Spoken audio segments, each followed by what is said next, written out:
Shalom. In this week's video on Hashkaf on the Torah, we're going to revisit a topic that we talked about in misconceptions in the Torah a couple weeks ago.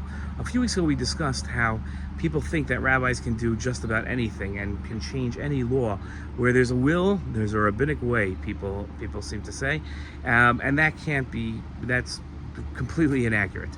Rather, there's a system to halacha, and a rabbi can working in that system, a rabbi can go ahead and make certain adjustments.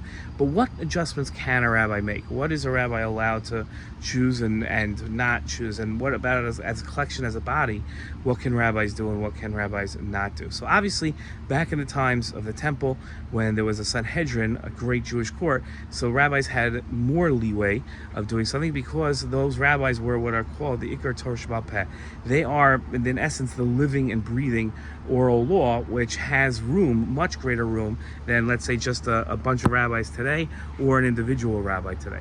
But what rabbis have the power of doing, again, not today so much, but back then, was instituting rabbinic laws. And rabbinic laws fall into one of three categories. The first one is a law that institutes that you do something. To enhance a mitzvah, to make a mitzvah better.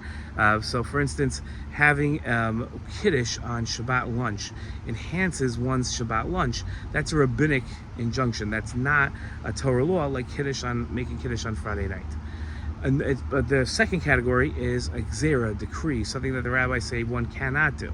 So an example of this is how many people interpret muksa, that we're not allowed to move certain things, let's say a pen on Shabbat. According to the Torah, you can move a pen on Shabbat. You're just not allowed to write with a pen on Shabbat. The rabbis came along and built a fence around that to make sure that people didn't make a mistake and accidentally, by carrying their pen around, come to use that pen on Shabbat. And the last thing are minhagim that rabbis can institute. So those are a broad look at what rabbis can and cannot do, what they can and cannot add to the Torah. But the idea that rabbis can just add when they want is, as we mentioned a couple weeks ago, simply not true. Shalom.